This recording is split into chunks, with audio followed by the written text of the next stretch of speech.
खबर दिल्ली से है कि दिल्ली में बीजेपी की मुख्यमंत्री बनी रेखा गुप्ता और जितने भी राजनीतिक विश्लेषक हैं उनकी नज़र थी मंच पर कि कौन कौन आया है इस बार उनके शपथ समारोह में। क्योंकि जिस प्रकार से दिल्ली में बीजेपी ने 27 साल बाद दिल्ली विधानसभा में एंट्री ली थी, उसको लेकर बहुत बड़े स्तर पे आयोजन किया गया। क्योंकि दिल्ली में लगभग 2.5 दशक के बाद बीजेपी की सत्ता आई। ऐसे में एनडीए की एक कोशिश थी कि हम ऐसे दिखें कि जैसे विपक्ष को ये मैसेज जाए कि सारी की सारी एनडीए एक साथ है। तो मंच पर सभी लोग दिखाई दिए, जो भी एनडीए के सहयोगी हैं, चंद्रबाबू नायडू से लेके पवन कल्याण, अजीत पवार और एकनाथ शिंदे, अनुप्रिया पटेल, चिराग पासवान, सभी जो थे वो वहां मौजूद थे। लेकिन जिस एक चेहरे को सभी लोग खोज रहे थे वो चेहरा वहां नहीं दिखाई दिया। बिल्कुल आपने सही समझा। अगर आप बिहार की राजनीति पे नज़र रखते हैं तो सभी की नज़र इस बात पर थी कि क्या नीतीश कुमार दिल्ली आ रहे हैं या नहीं आ रहे हैं शपथ समारोह में भाग लेने के लिए। लेकिन जिस बात का डर था भाजपा को, जिस बात का डर था एनडीए को, वही पूरा हुआ। नीतीश कुमार दिल्ली नहीं आए। उन्होंने एक बहाना दिया, एक कारण दिया कि प्रगति यात्रा पे हूं, इस कारण वो इस शपथ समारोह में नहीं आ पाए। लेकिन क्या सच में यही बात है? क्योंकि कुछ दिनों पहले ही भूतपूर्व प्रधानमंत्री मनमोहन सिंह का निधन हुआ था, तब वो प्रगति यात्रा को रोक कर दिल्ली आए थे। पिछले साल नवंबर में भी वो आए थे, जब प्रगति यात्रा चल रही थी उसको रोककर वो जेपी नड्डा से मिलने के लिए आए हुए थे। तो उस समय भी प्रगति यात्रा चल रही थी।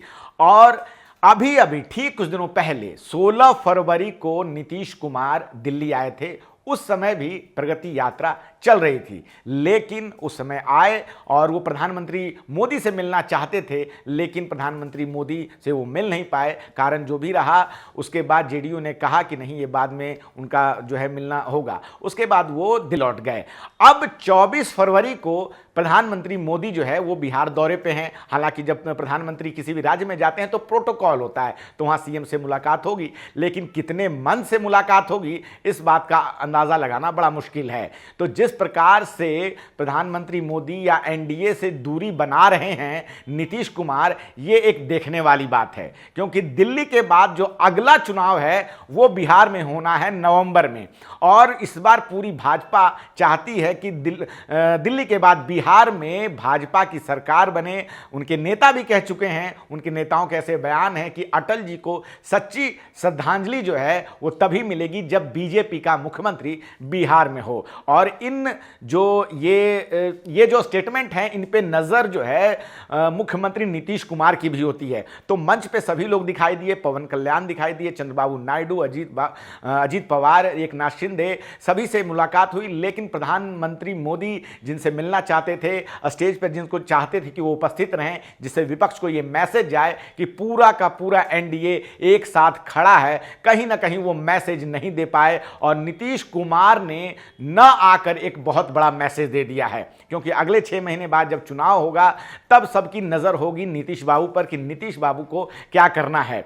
ये सरकार वैसाखी की सरकार है। सभी को पता है कि इस सरकार की 2 वैसाखी है। एक तरफ जहां चंद्रबाबू नायडू हैं तो वहीं दूसरी तरफ जो है नीतीश कुमार हैं। चंद्रबाबू नायडू भी जो है वो बीच में कभी कभी उनसे नाराज़गी होती है। अभी उन्होंने रमज़ान को लेकर छुट्टी का ऐलान किया है। इस बात को लेकर भाजपा जो है कहीं ना कहीं उनसे नाराज़गी उनकी रहती है। अब नीतीश जो है अभी आए, मिल नहीं पाए। इसके बाद से सभी की नज़र इस बात से थी कि क्या वो आएंगे या नहीं आएंगे। लेकिन नीतीश कुमार का आकलन कर पाना बहुत ही मुश्किल होता है। और जिस प्रकार से वो बार बार पलटी मारते हैं, ऐसे में राजनीतिक विश्लेषकों की नज़र उनके हर एक कदम पर होती है। दिल्ली तो बीजेपी जीत गई, लेकिन जब 6 महीने बाद चुनाव होंगे उसके बाद क्या होगा, वहाँ पे बीजेपी कैसे अपनी सरकार बनाएगी, इसको लेकर बीजेपी पूरी तरह से उनकी टीम लगी हुई है कि इस बार जो है बिहार में अपनी सरकार बने। सीटों सीटों के शेयरिंग को लेकर बात करनी है, बहुत सारी चीज़ें हैं।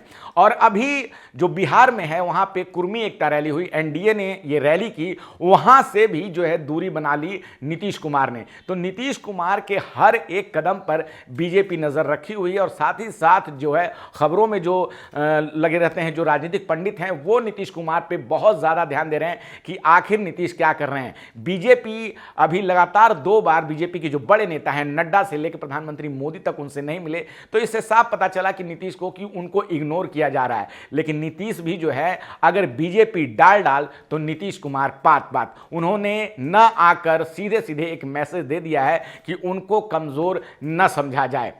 आने वाले दिनों में क्या होगा इसका अंदाज़ा लगा पाना अभी मुश्किल है, लेकिन बिहार को लेकर बीजेपी और नीतीश दोनों आमने सामने खड़े हैं।